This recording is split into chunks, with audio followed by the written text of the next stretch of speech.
Good afternoon dear students.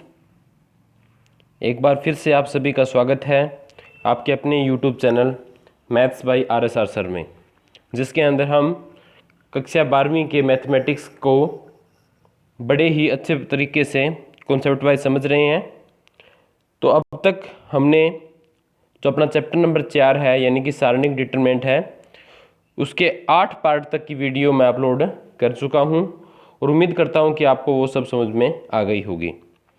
अब उससे आगे हम पार्ट नंबर 9 की वीडियो आज डिस्कस करेंगे, जिसके अंदर हमारी एक प्रॉपर्टी बचती थी जो मैंने सारणी के गुणधर्म आपको पिछली वीडियोज़ में करवाए हैं। वीडियो नंबर 6, 7 और 8 में मैंने 9 गुणधर्म अब तक आपको करवा दिए। अब लास्ट गुणधर्म इसका बचता है जो आपके पास प्रॉपर्टी नंबर 10 है, वो हम इस वीडियो में डिस्कस करेंगे। और इसके बाद हम बहुत ही इम्पोर्टेंट कॉन्सेप्ट है डिटरमिनेंट के अंदर, एलिमेंट्री ऑपरेशन यानी कि प्रारंभिक संक्रियाएं क्या होती है, वो हम यहाँ पर डिस्कस करेंगे, जो किसके ऊपर बेस्ड है, वो सारणिक के गुणधर्म के ऊपर ही बेस्ड है। तो प्रॉपर्टी नंबर 10 को समझने से पहले एक बार हम डिस्कस कर लेते हैं कि प्रारंभिक संक्रियाएं क्या होती है, क्योंकि प्रॉपर्टी नंबर 10 का जब हम प्रूफ करेंगे तो उसके अंदर ये प्रारंभिक संक्रिया यानी कि एलिमेंट्री ऑपरेशन यूज होगी। तो पहले आपको इनके बारे में पता होना चाहिए कि ये प्रॉपर्टीज़ क्या होती है, इनका क्या यूज होता है। तो देखिए, प्रारंभिक संक्रिया है, उसके अंदर हम क्या करेंगे, मेनली हमें क्या यूज़ करेंगे, हम जो आपके पास प्रथम पंक्ति होगी उसके लिए हम R1 यूज़ करेंगे, प्रथम पंक्ति के लिए हम R1 यूज़ करेंगे, द्वितीय पंक्ति के लिए हम R2 यूज़ करेंगे, तृतीय पंक्ति के लिए R3। क्योंकि रो नंबर फर्स्ट, सेकंड और थर्ड है तो रो के लिए हम R यूज़ करेंगे। तो R1, R2, R3 किसको इंडिकेट करेंगे, प्रथम, द्वितीय और तृतीय पंक्ति को इंडिकेट करेंगे। इसी प्रकार अगर कहीं पे कॉलम की बात हो यानी कि स्तंभ की बात हो तो प्रथम स्तंभ को हम C1 से, द्वितीय स्तंभ को हम C2 से और तृतीय स्तंभ को हम C3 से डिनोट करेंगे। यानी कि ऑपरेशन यानी कि संक्रिया लिखते समय हम प्रथम द्वितीय स्तंभ को किससे डिनोट करेंगे, C1, C2, C3 से डिस्कस करेंगे। अब प्रारंभिक संक्रियाएं आपकी मुख्यतः होती कितनी प्रकार की है, तो इसका जवाब है आपकी जो प्रारंभिक मुख्य संक्रियाएं हैं वो आपके पास मुख्यतः 3 प्रकार की होती है। क्लियर है बात? 3 प्रकार की मुख्य संक्रियाएं होती है जो आप रोज यानी कि पंक्तियों के ऊपर भी अप्लाई कर सकते हो या फिर कॉलम के ऊपर भी अप्लाई कर सकते हो। यानी कि जिस प्रकार से हम प्रारंभिक संक्रिया रो यानी कि पंक्ति पे अप्लाई करेंगे, उसी प्रकार हम प्रारंभिक संक्रिया किस पे अप्लाई करेंगे, कॉलम के ऊपर अप्लाई करेंगे। इन जिस प्रकार पंक्ति के ऊपर अप्लाई होगी उसी प्रकार स्तंभ के ऊपर प्रारंभिक संक्रिया आपके पास अप्लाई होगी। जो कैसे, सबसे पहली जो आपके पास प्रारंभिक संक्रिया है वो कौन सी है, देखिए पहली प्रारंभिक संक्रिया है संक्रिया RI। देखिए यहाँ पे आपको ध्यान से समझना है कि इसका मीनिंग क्या होता है। कहीं पे अगर ये चीज़ दे रखी है तो उसका मीनिंग क्या होता है। यहाँ पे मैंने संक्रिया दिखाई है आपको RI, फिर मैंने क्या है डबल हेडेड एरो लगाया है और आगे मैंने क्या लिखा है RJ। अब ये डबल हेडेड एरो, इसको आप किससे प्रोनाउंसिएट करोगे, इसको आप बोलोगे RI is interchanged by. Interchange का मतलब आपको पता है परस्पर बदलना, विनिमय करना। RI is interchanged by RJ। RI is interchanged by RJ, इसका मतलब क्या होगा, RI यानी कि आईवीं पंक्ति की जगह, RI यानी कि आईवीं पंक्ति की जगह हम कौन सी पंक्ति लिखेंगे, जेवीं पंक्ति लिखेंगे। अब I और J का मान कुछ भी हो सकता है।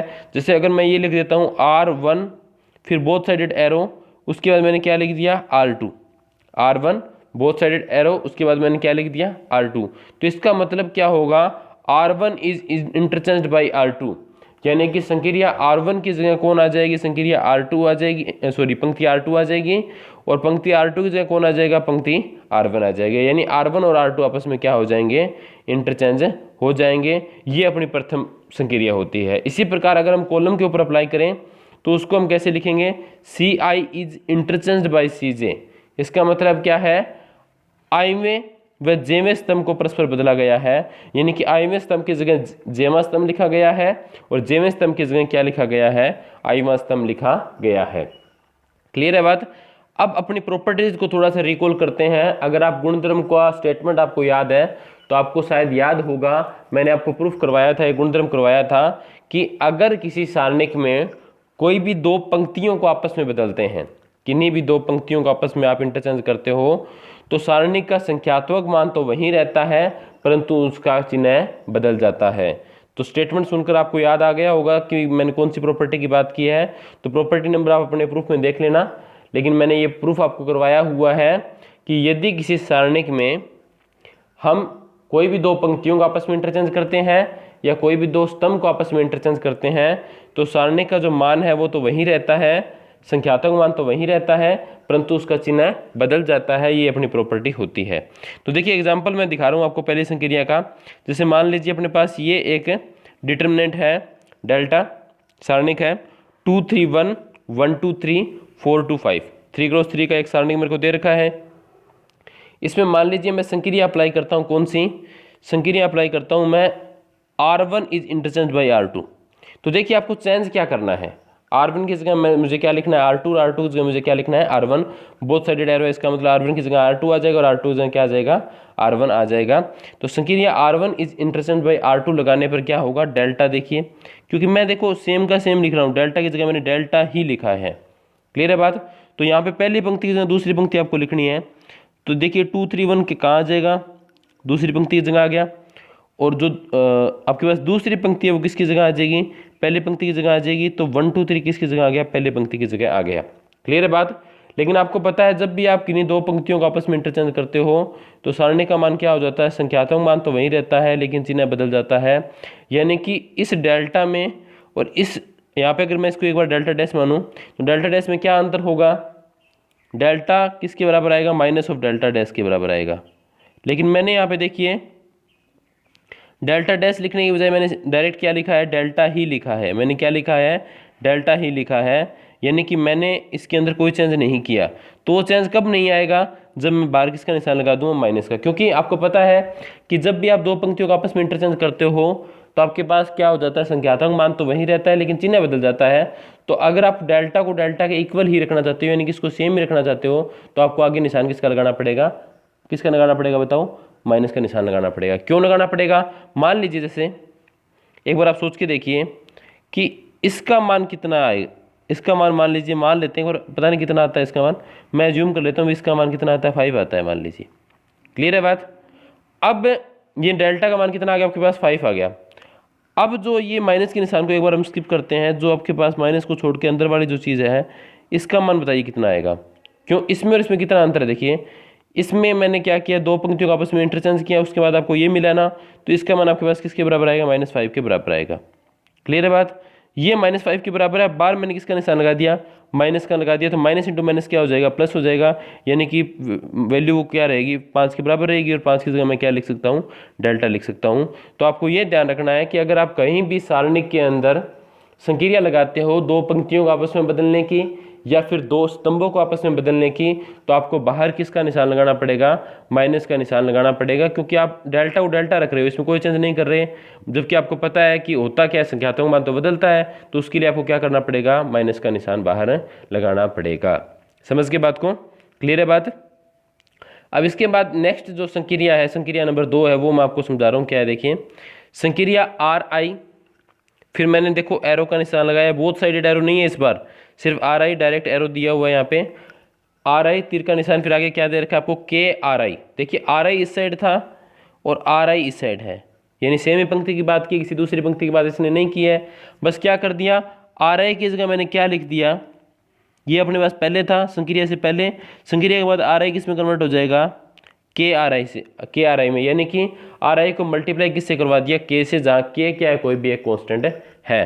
तो इसका मतलब क्या होगा, IV, RI का मतलब IV पंक्ति होती है ना, IV पंक्ति के प्रत्येक अवयव को K से गुणा किया गया है।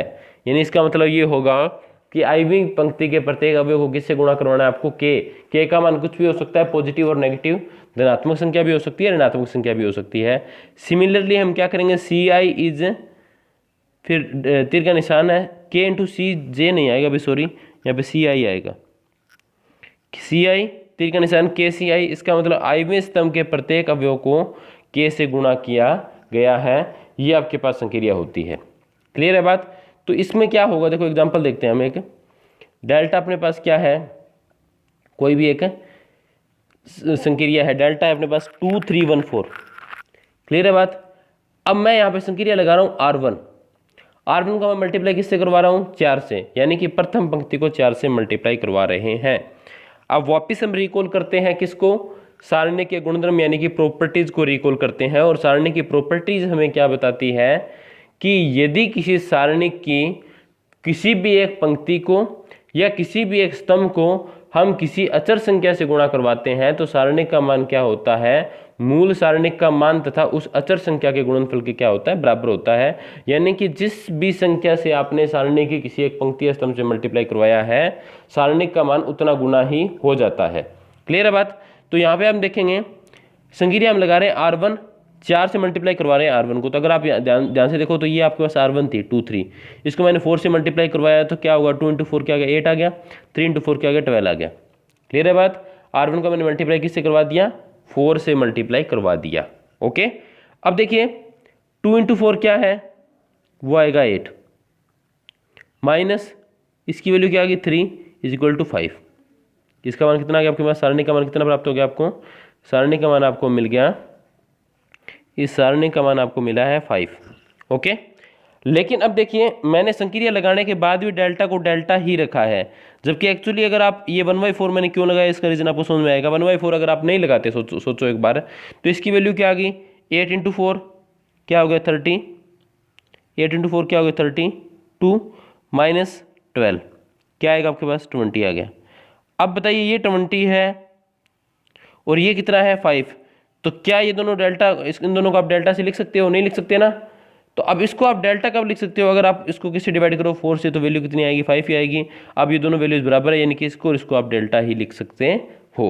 यानी कि यहाँ से कंक्लूजन क्या निकलता है, कंक्लूजन ये निकलता है कि अगर आप सारणिक में सोल्व करते समय कहीं भी किसी पंक्ति को, सिर्फ एक पंक्ति की बात कर रहा हूं मैं, या फिर सिर्फ एक स्तंभ को किसी अचर संख्या से गुणा करवाते हो अपनी मर्जी से, तो आपको उसी अचर संख्या से बाहर डिवाइड भी करना पड़ेगा। क्यों करना पड़ेगा, क्योंकि अचर संख्या से गुणा करवाने के बाद उसका मान उस अचर संख्या का मान तथा सारणी के पहले वाले मान के गुणनफल के क्या हो जाता है, बराबर हो जाता है। जबकि आप क्या चाहते हो भी डेल्टा का मान क्या रहे, डेल्टा ही रहे, यानी कि इसके मान में कोई चेंज नहीं आए, बस हम एक सक्रिया अप्लाई कर दें, मान वही रहे, बस एक ऑपरेशन अप्लाई हो जाए। तो आपको क्या करना पड़ेगा, उसी संख्या से बार डिवाइड भी करना पड़ेगा। इसलिए मैंने बार क्या लगाया 1/4 लगाया है। यानी कि किसी भी स्टेज पर अगर आपको किसी पंक्ति को किसी संख्या से गुणा करवाना पड़े तो उसी सेम संख्या से आप क्या करो, सारणी के बाहर उसी सेम संख्या से आप डिवाइड करो, तो सारणी के मान में कोई परिवर्तन नहीं आएगा। क्लियर है बात। अब इसके बाद संक्रिया, नेक्स्ट संक्रिया देखिए क्या है, संक्रिया RI, उसके बाद तीर का निशान है, RI इज, फिर उसके बाद क्या है RI + KRJ, RI + KRJ, यानी ये जो पंक्ति थी आपके पास वो पंक्ति से। अब देखिए जब भी आप ऑपरेशन लगा रहे हो तो जो लेफ्ट वाली चीज़ होती है उसकी जगह परिवर्तन होता है। परिवर्तन क्या होगा, यानी RI की जगह परिवर्तन होगा, RI की जगह परिवर्तन क्या होगा, RI की जगह आपको ये चीज़ लिखनी है, RI की जगह ये चीज़ लिखनी है। तो इसका मतलब आप क्या समझते हो वो देखिए, इसका मतलब है RI + KRJ, RI + KRJ है अपने पास, RI + KRJ है। तो देखिए RI तो सेम रहेगा, अब उस RI में हमने क्या कर दिया, RJ यानी कि किसी दूसरी पंक्ति को किससे गुणा करवा के, K से गुणा करवा के हमने जोड़ा है। तो इसका मतलब क्या होगा वो देखिए, इसका मतलब होगा आईवीं पंक्ति के प्रत्येक अवयव में, आईवीं पंक्ति के प्रत्येक अवयव में जेवीं पंक्ति के संगत अवयवों को किससे गुणा करवा के, K से गुणा करवा के हम क्या कर रहे हैं, यहाँ पर जोड़ रहे हैं। और आपको पता है ये चीज़ हम क्यों कर सकते हैं, क्योंकि हमारा एक गुणधर्म था सारणी का, जिसको आप अगर रिकॉल करो तो आपको याद आएगा, सारणी के अंदर किसी भी पंक्ति या फिर स्तंभ के अंदर किसी अन्य पंक्ति या स्तंभ को किसी अचर संख्या से गुणा करवा के जोड़ने पर सारणी के मान में कोई परिवर्तन नहीं आता है। प्रॉपर्टी नंबर कितनी है वो आप देख लेना, मैंने स्टेटमेंट आपको बता दिया है, मैं रिपीट कर देता हूँ स्टेटमेंट को एक बार।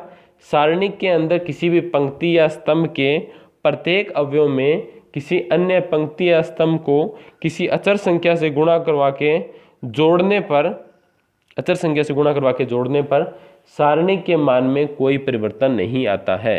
इसलिए हम कर सकते हैं क्योंकि सारणी का मान तो वही रहेगा, चांस तो कोई आना नहीं है, तो आप इसमें क्या कर सकते हो, ये संक्रिया लगा सकते हो। सेम क्या होगा CI, आपके पास कोई भी कॉलम है, i वां कॉलम है, उसकी जगह आप क्या लिखोगे CI, उसकी जगह आपको CI + KCJ, यानी कि उसी स्तंभ के अंदर किसी दूसरे स्तंभ को k से गुणा करवा के जोड़ना है, यानी कि iवें स्तंभ के प्रत्येक अवयव में jवें स्तंभ के संगत अवयवों को k से गुणा करवा के जोड़ने पर हम ये संक्रिया अप्लाई कर सकते हैं। क्लियर है बात। अब ये संक्रिया अप्लाई क्यों कर रहे हैं, क्योंकि आपको क्या करना होता है, सारणी को सोल्व करना होता है। और सारणी को सोल्व यानी कि हल करने के लिए आप क्या करते हो, ऐसी संक्रियाएं आप अप्लाई करोगे जिससे उसकी कैलकुलेशन थोड़ी आसान हो जाए और बिना प्रसार के हम कोई चीज़ प्रूव कर सकें या उस सारणिक का मान ज्ञात कर सकें, इसलिए हम वो चीज़ करते हैं। अब देखिए ये आपके पास सारणिक था, इस सारणिक का आपको क्या ज्ञात करना है, मान ज्ञात करना हो मान लीजिए। तो आप कौन संक्रिया, अगर आप संक्रिया नंबर 3 अप्लाई करोगे तो कैसे करोगे, देखिए पहली संक्रिया में अप्लाई कर रहा हूँ, देखो ध्यान से। R1 की जगह मैं क्या लिख रहा हूँ, R1 + 2R3। इसका मतलब क्या होगा, R1 की जगह रिप्लेस आपको क्या करना है, प्रथम पंक्ति के अंदर तीसरी पंक्ति को 2 से गुणा करवा के जोड़ना है। क्लियर है बात। प्रथम पंक्ति की जगह आपको क्या लिखना है, प्रथम पंक्ति के अंदर तीसरी पंक्ति को 2 से गुणा करवा के आपको जोड़ना है। ठीक है, तो हम ये संक्रिया अप्लाई करेंगे। देखिए ये आपके पास प्रथम पंक्ति थी, ये आपके पास क्या है, प्रथम पंक्ति है। इसके अंदर आपको क्या करना है, तीसरी पंक्ति को किससे गुणा करवाना है, प्रत्येक अवयव को गुणा करवाना है किससे, 2 से।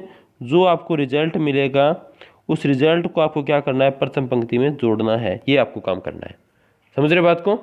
तो अब चेंज किसकी जगह होगा, चेंज होगा किसकी जगह, सिर्फ R1 की जगह चेंज होगा, बाकी कोई चेंज नहीं होगा, यानी बाकी सिस्टम सेम रहेगा। R1 की जगह चेंज होगा, चेंज होगा क्या, R1 की जगह आपको ये चीज़ लिखनी है। तो क्या होगा, देखिए यहाँ पे सबसे पहले -2 है, दिख रहा है आपको। अब -2 के अंदर में क्या करना है, थोड़ा सा दोबारा ड्रॉ कर लेते हैं, क्लियर दिख जाएगा फिर आपको। सबसे पहले यहाँ पे -2 है, -2 के अंदर हम क्या कर रहे हैं, इसको 2 से गुणा करवा के जोड़ रहे हैं। तो क्या होगा, 2 + 2, -2 + 2 कितना हो जाएगा, यहाँ पे आ गया 0। ओके, इसके बाद ये है 3 के अंदर हम क्या करेंगे, इसको 2 से मल्टीप्लाई करके जोड़ेंगे तो 3 + ये 2 × 2 क्या हो जाएगा, 4 हो जाएगा। 3 + 4 क्या आएगा, यहाँ पर 7 आएगा। देख रहे हैं सबको। इसके बाद ये आपके पास क्या है, 1 है। 1 के अंदर हमें क्या करना है, तीसरी पंक्ति को 2 से गुणा करवा के जोड़ना है।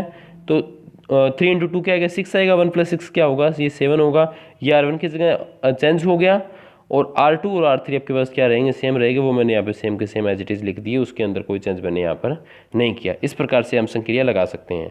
अब ये संक्रिया क्यों लगा सकते हैं, क्योंकि आपको पता है सारणी की किसी पंक्ति में सारणी की किसी अन्य पंक्ति को किसी अस्तर संख्या से गुणा करवा के अगर हम जोड़ते हैं तो आपको पता है सारणी के मान में कोई परिवर्तन नहीं होता है। तो मान डेल्टा का डेल्टा ही रहेगा, तो आप ये परिवर्तन कर सकते हो, कोई दिक्कत यहाँ पे नहीं होती। सेम अब इसके अंदर मैं एक संक्रिया का एग्जाम्पल आपको और देता हूँ। यहाँ पे मैं क्या कर रहा हूँ, R2 की जगह आपको चेंज करना है, यानी कि R1 और R3 में कोई चेंज नहीं होगा। चेंज क्या होगा, R2 की जगह R2 - 5 R3, यानी कि R2 - 5 R3 का मतलब क्या है, द्वितीय पंक्ति में तृतीय पंक्ति को -5 से गुणा करवा के जोड़ा है। देखिए वही सेम प्रॉपर्टी लगाई है मैंने, बस यहाँ पे k का मान क्या आ गया, -5 आ गया, इसलिए आपको यहाँ पे क्या दिख रहा होगा, माइनस का निशान दिख रहा हो। अब भी मैं जोड़ ही रहा हूँ यहाँ पे, बस k की वैल्यू क्या होगी आपके पास यहाँ पर नेगेटिव हो गई, इसलिए आपको ये चीज़ लग रही है। तो क्या होगा, चेंज होगा R2 की जगह, यानी R1 सेम रहेगी और R3 सेम रहेगी। और आप देख रहे होंगे R1 मैंने सेम एज इट इज लिख दी और R3 भी सेम लिख दी, इसमें मैंने कोई चेंज नहीं किया। चेंज सिर्फ किसकी जगह होगा, R2 की जगह होगा। क्या चेंज होगा, R2 में R3 को 5 से गुणा करवा के घटाना है। ये R2 था आपके पास, 5 में से आपको क्या घटाना है, R3 को 5 से गुणा करवा के घटाओगे तो 5 - 5 कितना हो जाएगा, यहाँ पे 0 दिख रहा है आपको। इसके बाद ये 2 है, 2 में से आपको सब्ट्रैक्ट क्या करना है, R3 को 5 से मल्टीप्लाई करोगे तो 2 × 5 10, 2 - 10 कितना आएगा, -8 आ गया। ये आपको क्लियर दिख रहा होगा। इसके बाद ये 4 है, 4 में से आप क्या करोगे, R3 को 5 से मल्टीप्लाई कराओ, 3 × 5 क्या होगा, 15, 4 - 15 क्या होगा, -11 होगा। तो ये चेंज मैंने यहाँ पे कर दिया, ये R2 की जगह चेंज हो गया। डेल्टा का क्या रहेगा, डेल्टा रहेगा, क्योंकि आपको पता है मान में कोई परिवर्तन नहीं होता है, हम इजीली ये प्रोसेस कर सकते हैं। ओके, अब ये प्रोसेस करने का अपना ऑब्जेक्टिव क्या है, हम क्यों इस चीज़ को घुमा के ऐसे लिख रहे हैं। इसका बेनिफिट ये होता है कि मोस्टली केसेज में हम क्या करते हैं, मोस्टली केसेज में हम क्या करना चाहते हैं कि मैंने लास्ट वीडियो में आपको बताया था कि सारणी का प्रचार आप किसी भी पंक्ति से कर सकते हो या किसी भी स्तंभ से कर सकते हो, सारणी का मान आपको हमेशा बराबर ही मिलेगा। लेकिन फिर भी हम कोशिश क्या करते हैं, हम कोशिश करते हैं कि सारणी का प्रसार उस पंक्ति या स्तंभ से हमें करना चाहिए जिस पंक्ति या स्तंभ के अंदर अधिकतम संख्या में क्या हो, शून्य हो। अधिकतम संख्या में शून्य होने का मतलब है मैक्सिमम नंबर ऑफ जीरोज हो उसके अंदर। तो उस पंक्ति या स्तंभ से हम प्रसार क्यों करते हैं जिसमें अधिकतम संख्या में शून्य हो? उसका रीजन ये है क्योंकि जब उस पंक्ति या स्तंभ में क्या होता है, अधिकतम संख्या में शून्य होती है, तो जब हम एक्सपेंड करते हैं तो जो जहाँ शून्य होता है वहाँ कैलकुलेशन की वैल्यू क्या आ जाती है, शून्य ही आ जाती है। इसलिए आपकी कैलकुलेशन थोड़ी सी ईजी हो जाती है। जैसे कि यहाँ पर है, अगर आप यहाँ पर इस सारणी का प्रसार करते हैं तो आपको क्या करना पड़ता, पहले इस एलिमेंट के संगत लिखते, फिर आप इसको छोड़ते, इसको छोड़ते हैं, फिर इसको कैलकुलेट करते हैं, फिर इस एलिमेंट पे बात आती तो इस पंक्ति को छोड़ते, इस कॉलम को छोड़ते, इसके हिसाब से आपको वैल्यू निकालनी पड़ती। यानी कि थोड़ा सा कैलकुलेशन आपकी क्या होती है, लेंथ ही होती है। लेकिन अब यहाँ पे देखिए डेल्टा का डेल्टा ही है, वो भी देखिए कोई दिक्कत नहीं है। अब इसका अगर आप प्रसार करते हो किसके अकॉर्डिंग, प्रथम स्तंभ के अनुदिश प्रसार करते हो, इसका प्रसार करते हो प्रथम स्तंभ के अनुदिश, तो आपको पता है निशान तो plus minus plus minus plus minus plus minus plus ये रहेगा। अब पहले दोनों एलिमेंट्स अपने पास क्या है, जीरो, जीरो का निशान प्लस का, फिर आपको पता है ये पंक्ति छोड़ोगे, ये कॉलम छोड़ोगे, जो भी आएगा जीरो इंटू समथिंग जीरो ही आना है। फिर नेक्स्ट एलिमेंट क्या अपने पास है, नेक्स्ट एलिमेंट क्या है वो देखिए,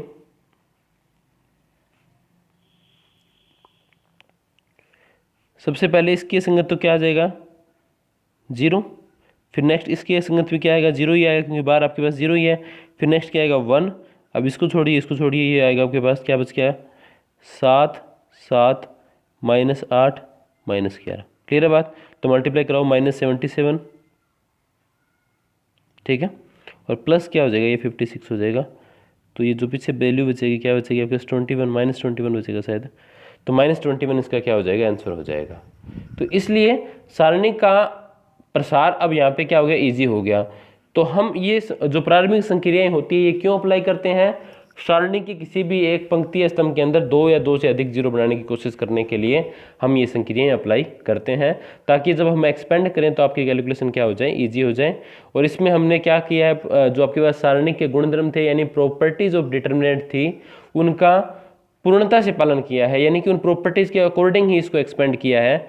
तो इसमें यहाँ पे कोई रूल वायलेशन नहीं होता, आप इजीली ये अप्लाई कर सकते हो, और साथ में सारणी का मान यहाँ पे क्या हो जाता है, इजीली आपसे फाइंड आउट हो जाएगा।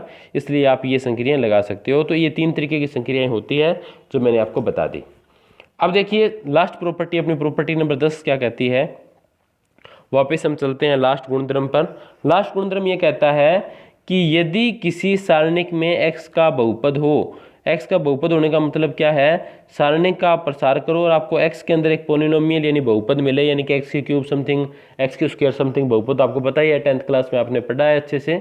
यानी कि एक्सपेंड करने के बाद x का बहुपद आपको मिल जाए, ठीक है। और उस सारणिक के मान में अगर हम x के स्थान पर क्या रखते हैं, a रखते हैं। क्लियर है बात? x के स्थान पे यहाँ पे ये a है, अभी शून्य नहीं है, x के स्थान पे क्या लिखना है आपको, a रखने पर सारणिक का मान क्या हो जाए, शून्य हो जाए। तो x माइनस a सारणिक के मान का क्या होता है, एक गुणनखंड होता है। ये तो वही प्रोसेस होगी, 10th क्लास में आपने पढ़ी होगी कि कोई भी जैसे बहुपद होता है अपने पास, f(x) अपने पास क्या, मान लीजिए ये बहुपद है x² - 1। क्लियर है बात? अब थोड़ा सा इसको साइड में लिख देता हूँ, फिर आपको ज़्यादा विजिबल हो जाएगा। ये कोर्स का देख लेते हैं, यहाँ पे खाली स्पेस कहाँ है, जैसे ये है अपने पास,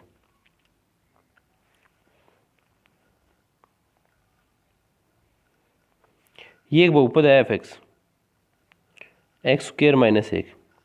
क्लियर है बात? अब इस बहुपद में अगर आप ध्यान से देखोगे, अगर आप x की जगह क्या रखते हो, 1 रखते हो, क्या पुट कर रहे हो आप, पुट कर रहे हो आप x की जगह 1, x की जगह 1 रख रहे हैं हम,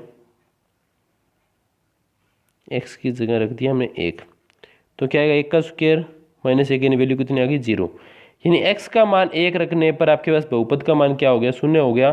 तो यहाँ से कंक्लूजन ये निकलता है कि इस 1 को अगर आप लेफ्ट साइड में लेके जाओगे तो x - 1 क्या होगा, इस बहुपद का एक गुणनखंड होगा। और वो आप इजीली देख भी सकते हो, यहाँ पे होता भी, इसका अगर आप गुणनखंड करते हो, 1 का स्क्वायर करते हो तो a² - b² लगाओगे तो क्या आएगा, x + 1 और x - 1, यानी x - 1 आप देख सकते हो आसानी से, ये क्या है, इस बहुपद का एक गुणनखंड है। सेम कॉन्सेप्ट इसने यहाँ पर अप्लाई किया है कि अगर आप क्या करते हो, किसी सारणिक के अंदर x = a रखते हो, x = a रखते हो सारणिक के अंदर, और x = a रखने पर अगर सारणिक के मान में क्या हो, सारणिक का मान क्या हो जाए, शून्य हो जाए, तो इस a को x बराबर क्या पुट किया था मैंने, a रखा था, तो इस a को इस साइड लेके जाओ, x माइनस a क्या होगा, उस सारणी के मान का ये गुणनखंड होगा, ये आपको प्रूव करना है। ठीक है, तो स्टेटमेंट मेरे अकॉर्डिंग आपको समझ में आ गई होगी। तो मैंने एक डेल्टा सारणी कंसिडर किया है 1x x square, 1a a square, 1b b square. तो पहले तो मैं स्टेटमेंट के अकॉर्डिंग देखता हूँ कि क्या यहाँ पे x बराबर a रखने पर सारणी का मान शून्य प्राप्त होता है, तभी तो आप प्रूव करोगे ना आगे। पहले x बराबर a रखने पर सारणी का मान तो शून्य मिलना चाहिए आपको। तो यहाँ पे अगर आप x की जगह a रखोगे तो क्या मिलेगा, देखिए सारणी क्या हो जाएगा आपके पास, 1a a square, second row same रहेगी 1a a स्क्वायर और 1b b स्क्वायर। तो यहाँ पे आप देखते हो कि सारणी की पहली और दूसरी पंक्ति समान हो गई, और सारणी के गुणधर्म के हिसाब से सारणी की जब भी दो पंक्तियां या स्तंभ समान होते हैं तो सारणी का मान कितना होता है, शून्य होता है। तो आप इजीली देख सकते हो कि x बराबर a रखने पर सारणी का मान क्या हो जाएगा, शून्य हो जाएगा। तो यहाँ तक तो स्टेटमेंट सही है, x के स्थान पर a रखने पर सारणी का मान शून्य हो जाए। अब प्रूव करना क्या बच गया, आपको प्रूव करना ये बच गया कि x माइनस a उस सारणी के मान का एक गुणनखंड होगा। ये प्रूव करना अपना शेष रहता है, ये हम प्रूव करेंगे। यहाँ पे आप एक चीज़ और देख सकते हो इजीली कि अगर हम x की जगह b भी रखें ना, x की जगह b रखें, तो यहाँ पे b रखोगे तो 1b b स्क्वायर, तो भी सारणी का मान आपको कितना मिलता है, शून्य मिलता है। क्यों मिलता है, क्योंकि पहली रो और तीसरी रो देखिए समान हो गई है आपके पास, तो भी सारणी का मान क्या हो गया, शून्य हो गया। तो आप ये भी प्रूव करोगे कि x माइनस बी सारणी के मान का क्या हो जाएगा, गुणनखंड हो जाएगा। ये दोनों चीज़ें हम एक साथ प्रूव कर देंगे। कैसे करेंगे देखिए, डेल्टा मैंने कंसीडर कर लिया, ओके। अब देखिए स्पष्ट है, सारणी एक में x बराबर a तथा x बराबर b रखने पर डेल्टा का मान शून्य हो जाता है। इस बात में मेरे हिसाब से किसी भी स्टूडेंट को कोई दिक्कत नहीं है कि डेल्टा का मान शून्य कैसे हो जाता है, शून्य हो जाता है। अतः हम यहाँ क्या सिद्ध करेंगे, हम सिद्ध करेंगे कि x माइनस ए तथा x माइनस बी सारणी के मान के दो क्या है, गुणनखंड है। ये हमें सिद्ध करना है। अगर हम ऐसा प्रूव कर देते हैं तो अपनी प्रॉपर्टी नंबर 10 क्या हो जाएगी, ट्रू हो जाएगी। ओके, तो डेल्टा सारणी का अपने पास डेल्टा मैंने सेम लिखा है, दोबारा देखिए 1x x square, 1a a square, 1b b square, अपने पास सेम डेल्टा जो मैंने ऊपर कंसिडर किया था वो सेम डेल्टा मैंने दोबारा लिख दिया। अब देखिए मैं संक्रिया अप्लाई कर रहा हूँ। संक्रिया कौन सी अप्लाई कर रहा हूँ मैं यहाँ पे, देखिए संक्रिया क्यों अप्लाई करते हैं, क्योंकि हमें मैक्सिमम नंबर ऑफ जीरोज बनानी होती है। क्योंकि अधिकतम संख्या में अगर हम जीरो बना लेंगे तो उसका प्रसार थोड़ा सा ईजी हो जाएगा। तो जीरो बनाने के लिए यहाँ पे आप क्या करो, देखो कि अगर आप यहाँ पे R2 में से R1 को घटाते हो तो आपको पता है एक में से घटाओगे जीरो बनेगा। ऐसे ही R3 में से अगर आप R1 को घटाओगे तो यहाँ पे भी क्या बन जाएगा, जीरो बन जाएगा। फिर आप पहले स्तंभ के अनुदेश प्रसार करोगे तो आपको किसी भी प्रकार की दिक्कत नहीं होगी। डायरेक्ट प्रसार करोगे तो आपका ये जो पोलिनोमियल है थोड़ा सा क्या हो जाएगा, कॉम्प्लेक्स हो जाएगा। इसको सोल्व करना थोड़ा सा फिर मुश्किल हो जाएगा। तो मैं संक्रिया लगा रहा हूँ R2 प्लस -1 R1, यानी कि R2 की जगह चेंज होगा। चेंज क्या होगा, R2 में क्या करना है, R1 को -1 से गुणा करवा के जोड़ना है। तो आपको पता है सारणी के अंदर किसी भी पंक्ति के अंदर किसी अन्य पंक्ति को अचर संख्या से गुणा करवा के जोड़ने पर सारणी के मान में कोई परिवर्तन नहीं आता है। तो ये काम हम इजीली कर सकते हैं। यहाँ पे सारणी के मान पर इसका कोई इफेक्ट नहीं पड़ेगा, तो हम कर सकते हैं। तो मैंने ये किया, अर्थात R2 - R1 अप्लाई करने पर अप्लाई करेंगे तो देखिए चेंज किसकी जगह आएगा, R2 भी संक्रिया लगा रहे हो तो चेंज सिर्फ R2 की जगह ही आएगा। R1 और R3 पे कोई इफेक्ट नहीं पड़ेगा। ये मैंने देखिए R1 सेम लिख दिया, R1 में कोई चेंज नहीं किया। ये R3 को मैंने सेम लिख दिया। R2 में क्या चेंज आएगा, 1 - 1 क्या हो गया, 0 वो मैंने लिख दिया। a - x लिख दिया, a स्क्वायर - x स्क्वायर लिख दिया। यहाँ तक कोई दिक्कत है। डेल्टा का मैंने डेल्टा लिख लिया क्योंकि मान में चेंज तो वैसे ही कोई नहीं यहाँ पर आता है।